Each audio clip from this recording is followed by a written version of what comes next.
আর রাস্তার কন্ডিশন এরকম, তারপরে আমাদের থেকে রোড ট্যাক্স নেওয়া হয়। তো সেই টাকাগুলো কোথায় যায়? Nepal government. Here's the beauty, man.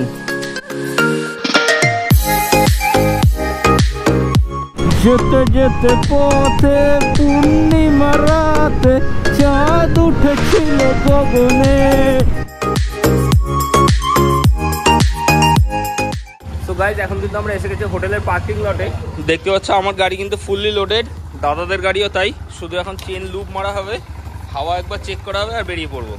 তো চলো ফটাফট এই কাজগুলো করে নিই। সো গাইজ অল সেট, দেখতে পাচ্ছ আমরা কিন্তু একদম গিয়ার আপ হয়ে গেছি। এখন জাস্ট নিচে যাবো আর বাইক নিয়ে বেরোবো।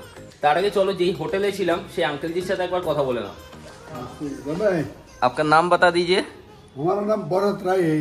और आपका ये होटल का लोकेशन क्या है?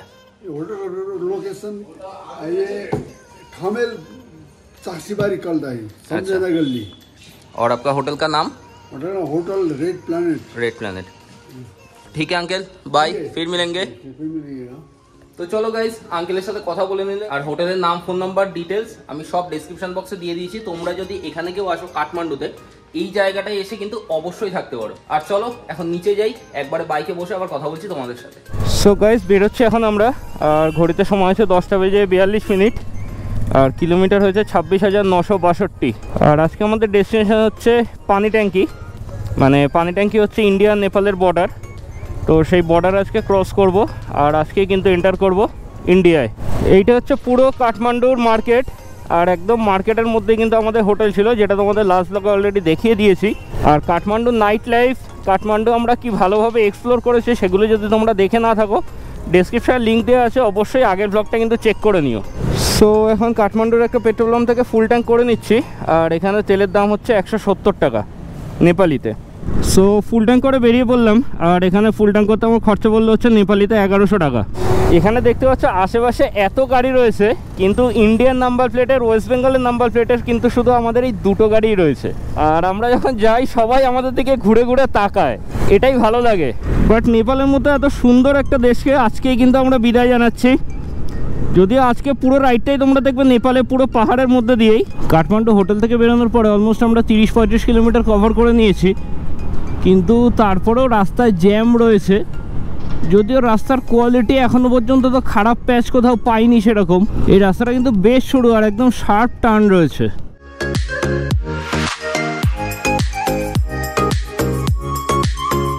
আমার লেফট সাইডে ভিউটা দেখো জাস্ট, এখানে তো একটু দাঁড়াতেই হবে। গাইস সামনের ভিউটা দেখো, পুরো নিচে এরকম সুন্দর গ্রিন ভ্যালি দেখা যাচ্ছে আর দূরে দেখা যাচ্ছে কিন্তু পুরো অন্নপূর্ণা রেঞ্জটা। যদিও ম্যাক্সিমামটাই মেঘে ঢাকা রয়েছে, মেঘটা সরে গেলে জাস্ট ফাটাফাটি লাগতো, ফাটাফাটি। তো চলো এখন আবার বাইকে বসি আর এগোতে থাকি কাকর ভিটার দিকে।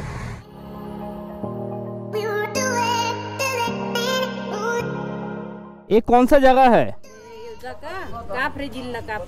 কাপড়ে জিল্লা। আচ্ছা, তো গাইজ এখন আমরা কাপড়ে জিল্লা বলে একটা জায়গায় এসে দাঁড়িয়েছি। একটা ছোট্ট ব্রেক নেবো, কারণ সকাল থেকে তো আমাদের কিছু খাওয়া হয়নি। ওয়াই খাবো, চা খাবো, তারপরে বেরোবো। তো এখানে এসে পেয়ে গেছে এই দাদাকে। দাদা hello, nice to meet you. किधर से हो आप? मैं कर्नाटका से हूँ sir, India. Karnataka, all India tour, बहुत बढ़िया, ऑल द बेस्ट। তো দেখতে পাচ্ছ সাইকেলে লেখা রয়েছে অল ইন্ডিয়া ট্যুর। এরকম একটা সাইকেল নিয়ে এই দাদা কিন্তু অল ইন্ডিয়া ট্যুরে বেরিয়েছে। আপকে अकेले हो? सर नहीं सर, 3 लोग हैं। 3 लोग ऑल इंडिया साइकिल टूर कर रहे हैं। मैं कर्नाटका से आ रहा हूँ, तो अभी 8 महीना हुआ है और 8 राज्य खत्म हुआ है। तो वो है बिहार आया था, बिहार से अच्छा एंट्री ले नेपाल को 1 हफ्ता का टूर है। काठमांडू जाके फिर से बिहार जाके उधर से वेस्ट बंगाल। তো ব্রেকফাস্ট কিন্তু আমাদের এসে গেছে, গরম গরম ওয়াই আর সাথে 2টো করে বয়েলড এগ। এখানে পাপ্পুদা খাচ্ছে। কেমন টেস্ট, কেমন? ঠিক আছে। আর বাইরের ভিউটা একবার দেখো, জাস্ট জানলা দিয়ে বাইরে তাকালে এরকম সুন্দর অন্নপূর্ণার রেঞ্জ। আর এখানে এটাকে দেখো, হ্যালো, কালারটা হেভি, পার্সিয়ান ক্যাটের মতো। ও বিরক্ত হচ্ছে। তো ঠিক আছে, বিড়ালদের আর বিরক্ত করে লাভ নেই। এই সুন্দর জায়গার ভিউটা এনজয় করতে করতে ব্রেকফাস্ট করি, তারপরে আবার কথা হচ্ছে তোমাদের সাথে বাইকে বসে। ব্রেকফাস্ট করে এখন আবার কন্টিনিউ করছি আমাদের জার্নি। ওয়াই নিলে এখানে 40 রুপিস করে। দুটো করে ডিম সেদ্ধ নিয়েছিলাম, ডিম সেদ্ধগুলো নিল 20 রুপিস। আর তারপরে ব্ল্যাক টি অর্ডার করেছিলাম, ব্ল্যাক টি নিল 25 রুপিস করে। তো একটু পেট ভরেই খেয়ে নিলাম, তার কারণ এরপরে টার্গেট আছে একবারে বদ্রিদাসে গিয়ে একটা ব্রেক নেব। আর বদ্রিদাসের ডিস্টেন্স এখান থেকে 145 কিলোমিটার।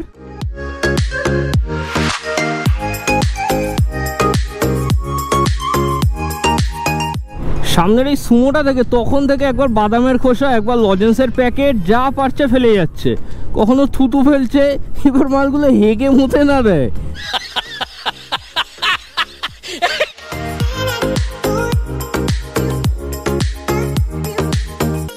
ল্যান্ডস্কেপটা দেখো জাস্ট, এখানটার দারুণ সুন্দর টার্মেক রোড, রাস্তাটা জাস্ট এরকমভাবে ঘুরে গেছে।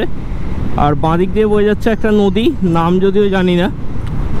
আর দূরে দেখা যাচ্ছে এরকম বড় বড় পাহাড়। গাইস একটা দারুণ ভিউ দেখতে পেয়েছি, সেই কারণে দাঁড়িয়েছি। তো চলো তোমাদেরও একটু দেখিয়ে দিই।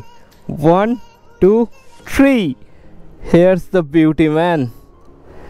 কি সুন্দর লাগছে জায়গাটা। এই নদীটার নাম হচ্ছে সুনকোশি নদী। এবার সুন্দর এরকম রাস্তার পাশ দিয়ে দিয়ে বেঁকে বেঁকে নদীটা গেছে। আর এই ল্যান্ডস্কেপটা জাস্ট সুপারব সুপারব।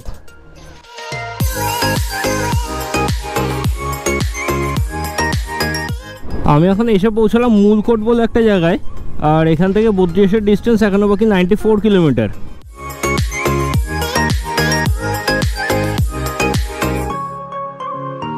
এখন কিন্তু প্রচণ্ড ঠান্ডা হাওয়া শুরু হয়ে গেছে, মানে রীতিমতো কাঁপুনি দিচ্ছে, এত ঠান্ডা হাওয়া দিচ্ছে। আর উপর থেকে দেখছি আস্তে আস্তে মেঘ নামছে। দেখো সামনের দিকটা দেখলে বুঝতে পারবে মেঘ উড়ে যাচ্ছে।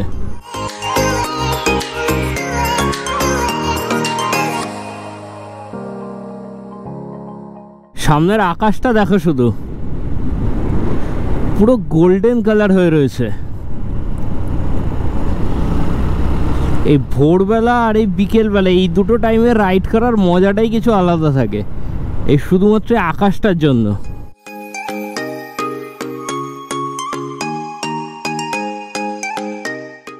গাইজ আমরা এখন পৌঁছে গেছি বদ্রিবাস বলে একটা জায়গায়। রাস্তাও তোমরা মোটর ব্লগিংয়ে দেখেছো, ফাটাফাটি রাস্তা ছিল। এইটা হচ্ছে বদ্রিবাসের মোড়, এখানে দুটো বাইক রেখে দিয়েছি। আর এখন আমাদের নিতে হবে এখান থেকে লেফট টার্ন। লেফট টার্ন নিলে আমরা কিন্তু কানেক্ট হয়ে যাচ্ছি এশিয়ান হাইওয়েতে। আর এখানে দাদারা খাচ্ছে হচ্ছে, এটা কি নাম, কি মুড়ি মাখা, চটপাটা। তো আর চামচটা দেখো, চামচটা হেভি। এইটা হচ্ছে এখানে চামচ। তো আমি আর এসব কিছু খাচ্ছি না, কারণ আমার এখন খাওয়ার ইচ্ছা নেই। একবারে টানবো আর ঢুকবো হচ্ছে ডাইরেক্ট ওয়েস্ট বেঙ্গলে। তো চলো ছোট্ট একটা 15 থেকে 20 মিনিটের এখানে ব্রেক নেব, তারপরে আবার কথা হচ্ছে তোমাদের সাথে মোটো ব্লগিং সেট আপে। বদ্রিবাস থেকে লেফট টার্ন নিয়ে আমরা কিন্তু এখন কানেক্ট হয়ে গেছি এশিয়ান হাইওয়ে 2-তে। আর এই রাস্তা বরাবর আমাকে এখন 120 to 125 কিলোমিটার মতো একদম স্ট্রেট যেতে হবে। তবে রাস্তাটা যেটা দেখছি সিঙ্গেল লেন রয়েছে, মাঝে কোনো ডিভাইডারও নেই। আর এই বদ্রিবাস থেকে পানি ট্যাঙ্কের ডিস্টেন্স হচ্ছে 269 কিলোমিটার, যেটা কভার করতে ম্যাপ বলছে 6 ঘন্টারও বেশি সময় লাগবে। তো এখন বাজে হচ্ছে ঠিক 6টা। তো আশা করছি 12টা সাড়ে 12টার মধ্যে আমরা পৌঁছে যেতে পারবো।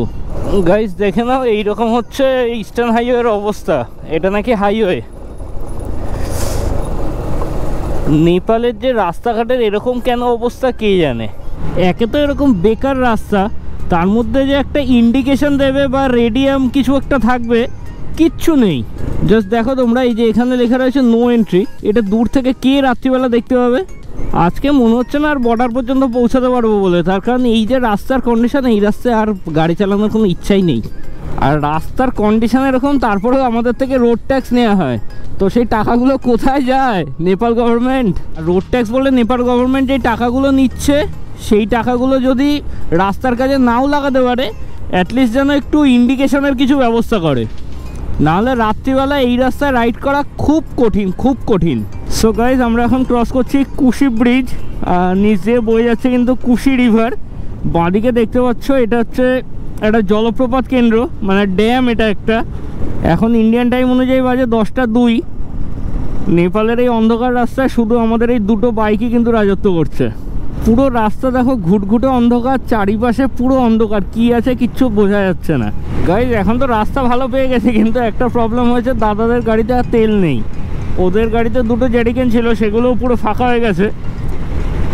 আর পেট্রোল পাম্প এখানে আমরা 9টা থেকে খুঁজছি, 9টার পর থেকে একটা পেট্রোল পাম্পও খোলা নেই, সব বন্ধ।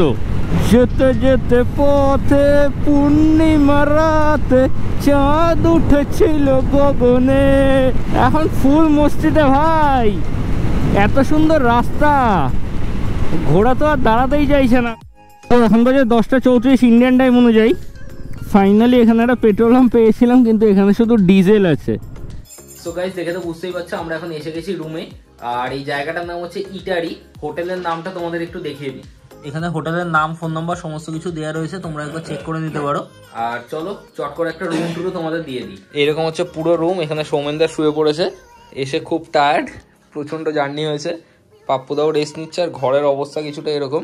যাই হোক, এখানে দেখতে পাচ্ছ একটা ডবল বেড রয়েছে, এখানে একটা সিঙ্গেল বেড রয়েছে, একটা টেবিল রয়েছে, আর ওয়াশরুমটা কিছুটা এরকম। আর এই রুমটার আমাদের কস্ট পড়েছে হচ্ছে নেপালিতে 1000 রুপিস। আরেকটা ইনফরমেশন তোমাদের দিয়ে দিই, তো 4টে থেকে 7টার মধ্যে এখানে পেট্রোল পাওয়া যায়, তারপরে যা পাওয়া যায় ডিজেল। রুমে এসে ফ্রেশন আপ তো আমরা হয়েই গেছি, এখন জাস্ট নিচে যাব। তো একবারে তোমাদের সাথে আমার কথা বলছি ডিনার টেবিলে গিয়ে। ফ্রেশন আপ হয়ে এখন কিন্তু এসে গেছি ডিনার টেবিলে। ডিনারটা একবার তোমরা দেখে নাও। এখানে রয়েছে রাইস, এটা কিছু একটা সবজি, অনেক রকমের সবজি আছে, 1, 2, 3, 4টে, 4 রকমের সবজি। এটা মনে হচ্ছে কিছু একটা আচার টাইপ রয়েছে। এখানে একটা আচার রয়েছে, সাথে দিয়েছে স্যালাড, ডাল, এটাও একটা সবজি মনে হচ্ছে, না আলুর সবজি হতে পারে। আর এটা হচ্ছে চিকেন। তো এটার আমাদের কস্ট পড়লো হচ্ছে এখানে নেপালিতে 450 রুপিস। তো চলো আজকের এই ব্লগটা এন্ড করছি ডিনার টেবিল থেকেই। আজকে আর বিশেষ কিছুই করার নেই, এখন ডিনার করবো, রুমে যাব, তারপরে সোজা ঘুম। তো আজকের এই মোটো ব্লগিংটা তোমাদের কেমন লাগলো কমেন্ট করে কিন্তু অবশ্যই জানিও। যদি ভালো লাগে একটা লাইক করে দাও, যদি বেশি ভালো লাগে তাহলে কিন্তু সবার সাথে শেয়ার করো।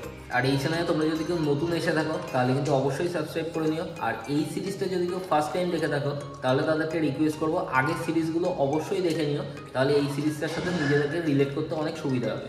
তো চলো আজকের মতো ব্লগটা এইটুকুই। খুব শীঘ্রই দেখা হচ্ছে আবার নেক্সট কোনো ব্লগে। Till then stay safe, keep riding. Tata, take care and goodbye from Itahari.